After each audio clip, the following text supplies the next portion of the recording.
सुरणाची अशी ही गरमागरम भाजी मस्त कोथिंबीर घालून खूप सोप्या पद्धतीने बनवलेली आहे. तर अशा ह्या खूप सोप्या पद्धतीच्या आणि टेस्टी अशा रेसिपीला सुरुवात करूया. तर इथे मी सुरण हे अर्धा किलो घेतलंय.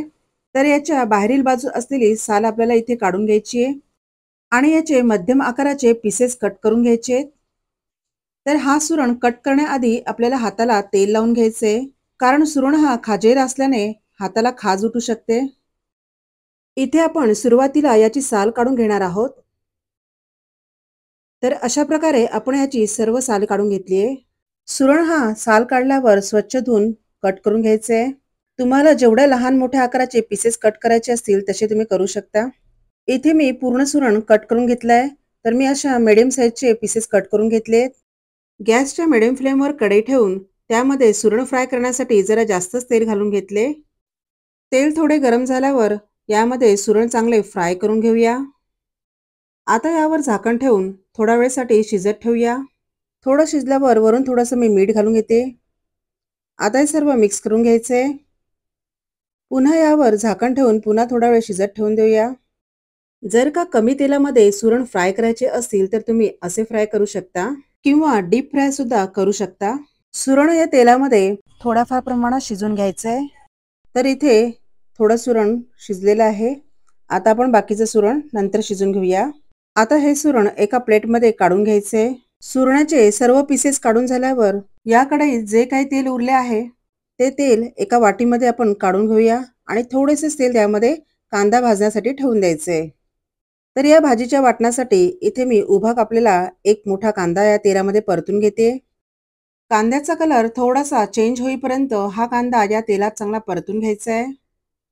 आता इथे मस्त असा कांदा भाजून तयार झाला आहे. आता तो मी एका प्लेटमध्ये काढून घेते. याच कढईमध्ये आता मी अर्धी वाटी सुक्या खोबऱ्याचे काप करून घेतलेत. ते सुद्धा या तेलामध्ये चांगले भाजून घेऊया.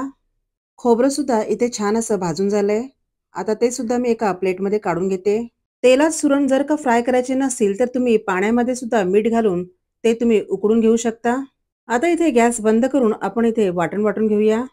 खोबरं हे थंड झाल्यावर आता मी इथे मिक्सरला फिरवून घेते. मिक्सरमध्ये खोबरं हे छान असं बारीक झाल्यावर त्यामध्ये थंड झालेला हा कांदा घालून घेते. भाजलेला कांदा इथे घातल्यावर थोडंसं पाणी घालून घ्यायचंय आणि आता हे मिक्सरमधून बारीक फिरून घेऊया. तर इथे वाटण मस्त असं बारीक वाटलंय. जेवढं वाटण आपण बारीक वाटू तेवढं ते भाजीमध्ये छान असं मिळून येतं आणि भाजी ही खूप चविष्ट लागते. भाजी बनवण्यासाठी गॅसच्या मिडियम फ्लेमवर मी तीच कढई पुन्हा इथे ठेवली आहे. यामध्ये सुरुवातीला सुरण फ्राय केल्यावर जे तेल साईडला काढून ठेवले होते तेच तेल या कढईमध्ये मी घातले. तेल थोडे गरम झाल्यावर यामध्ये मी राई घालून घेतली. राई चांगली तडतडल्यावर यामध्ये जिरे आणि 2 तेजपत्त्याची पाने घातली. त्यानंतर अद्रक लसूणची पेस्ट घालून घेतली. अद्रक लसूणचा कच्चेपणा जाईपर्यंत ही पेस्ट या तेलामध्ये चांगली परतून घ्यायची आहे. यामध्ये 2 मोठे टोमॅटो मिक्सरमधून फिरून यामध्ये घालायचे. हे टोमॅटो सुद्धा या तेलामध्ये चांगले परतून घ्यायचे. वरून आता भाजलेल्या कांद्या खोबऱ्याचं जे वाटण बनवलं होतं ते यामध्ये घालून ते सुद्धा यामध्ये चांगलं परतून घ्यायचंय. इथे आता आपण काही मसाले घालणार आहोत. 1.5 चमचा घरगुती मसाला घालून पाव चमचा हळद घालून घेतली आहे. हा मसाला सुद्धा या वाटणामध्ये चांगला मिक्स करून घ्यायचा आहे. आता वरून अर्धा चमचा काश्मीरी रेड चिली पावडर घालून घेतली आहे. ती सुद्धा यामध्ये चांगली मिक्स करून घ्यायची आहे. काश्मीरी रेड चिली पावडर तिखट नसून या भाजीला रंग हा मस्त येतो. वरून आता फ्राय केलेले सुरण घालून घेतले. ते सुद्धा या मसाल्यांमध्ये चांगले मिक्स करून वरून आता आपण थोडेसे पाणी घालून घेणार आहोत. तर मी इथे वाटणाच्याच भांड्यामध्ये पाणी घालून ते यामध्ये घालून घेतले. वरून चवीनुसार मीठ घालायचंय. मीठ हे सुरुवातीला आपण सुरणामध्ये सुद्धा थोडं घातलं होतं त्यानुसारच इथे मीठ घालून घ्यायचंय. अर्धा चमचा गरम मसाला घालायचा आहे. सुरण हे खाजेर असल्याने घशाला खवखवू शकतं. त्यासाठी या भाजीमध्ये अर्ध्या लिंबाचा रस किंवा कोकम घालू शकता.